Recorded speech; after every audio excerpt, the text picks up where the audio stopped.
Well, as a little boy growing up on a farm and milking a cow, I never imagined I would be sitting here in such a wonderful group and a beautiful university, and with such an honor. I am still having a hard time to believe it's real, but I'm gratified, and I know it's not simply to me personally, but I represent several millions of people who really want to bless the lives of their fellow man, who believe in being disciples, faithful disciples of Jesus Christ, who try to incorporate his character in their lives. And you preach here at this university and in other institutions the importance of values. You teach the value of character in education, and we teach the purposes of education as building character. So I feel comfortable, I feel very much at home, and the honor is beyond my dreams. Work hard and get good grades. Now, I really believe deeply in the value of education, but it's not simply for vocational purposes, although that's important. It's also for the refinement of the person and the joy of learning, and the joy of knowledge, and also to help someone become more capable to be a blessing to all of those around him.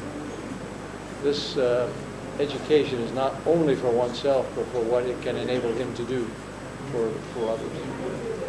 Thank you. Well, action toward peace is something very many people are interested in. This award certainly commemorates and honors that desire that's in the heart of many people. And I think that, as I said in my remarks, religion can play a great role in fostering peace because it can enhance the collaboration of different peoples in a diverse society. Where there's religious freedom, there's less conflict. And there is a desire to serve one another, to help those who are less fortunate, to reach out in compassion to others. And I think that lays a foundation for peace. It's not automatic, it has to be a constant effort. But I believe that kind of devotion at the level of the family and the community will have an effect over time. How do you look at India in the current scenario as, in terms of promoting peace, because Indian society has been traditionally, and how safe are other regions in India? How safe? Sorry. In India. Well, I know that there has been a history and times of religious conflict, even in the United States of America, in our church, as we began in the 1830s. There was tremendous persecution, all despite the guarantees of the Constitution for religious freedom and opportunity. In reality, it didn't exist.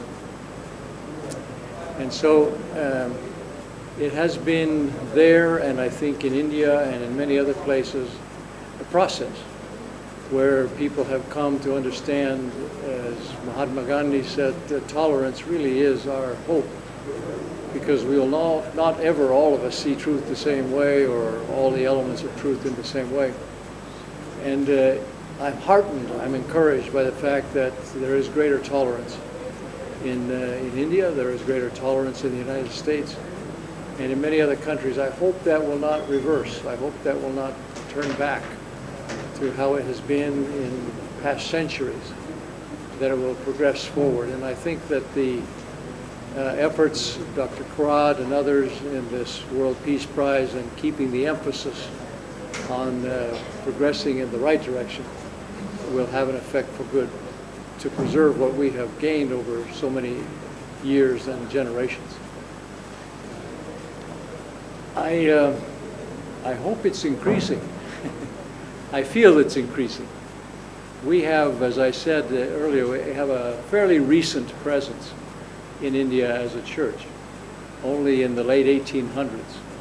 And our congregations are relatively small, only 13,000 or so in a huge country with so many people. It's a very small minority as one group of Christians, among others. But we have found freedom and fellowship, and by and large, with a few exceptions, the opportunity to teach our truth, to teach our gospel, to practice our religion. It's not just a matter of belief, it's also practice, and to carry it out in your life day to day. We have found that to be growing, and we're comfortable. We love India. Well, I'm honored. I'm deeply honored. Saint Yanishwara was such a remarkable person, so exceptional.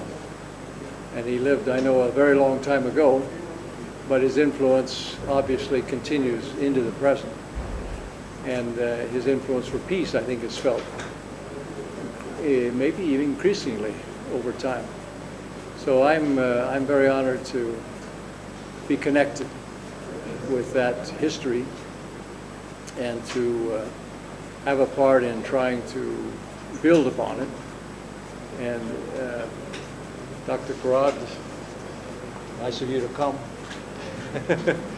has educated me quite a bit about that, and it's been a great experience. I'm so happy that we have in so many faith traditions such prominent people whose voices join together to promote that same ideal. Is this your first visit to India? Is it first? Is this your first visit to the country? It is the second.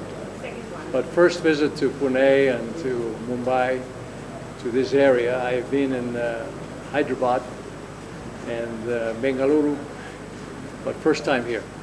Well, it's amazingly diverse. Everywhere I turn, there's something different. Unity in cultural diversity. And he's right, there is great unity despite the diversity, which I think is a good model for many places. We have, as you know, great diversity in the United States because people come from many, many other places. It's a nation that grew up with immigrants. So we've had long experience with that, not perfect experience, but long experience. And I enjoy each time my wife and I have the privilege to be here. We hope it will be more frequent. Any special message you would like to give to the Pune and this Any special message To Pune? to India? Well, I would echo again my words in the ceremony, that faith makes a wonderful contribution, and people of faith make a wonderful contribution to the good of everyone, economically as well as certainly socially and in every other way. And I would encourage people to be true to their beliefs and to look with compassion toward those around them, to do all they can to be an influence for good. That's where the great satisfactions of life come from. Thank you. I believe people, generally speaking, have good hearts. They want to be helpful to one another.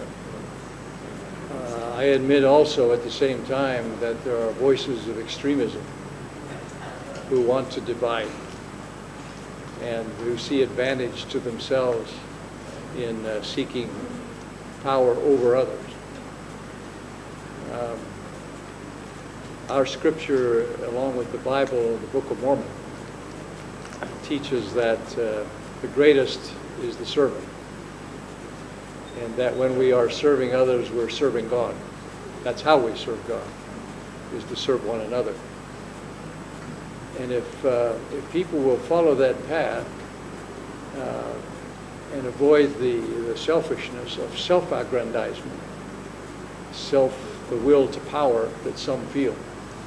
Then I think we have peace, and we have the contribution that religion can make. But those who use religion to divide and to attack others have offended God, and I think profane religion and the beauty and the power that it has for good.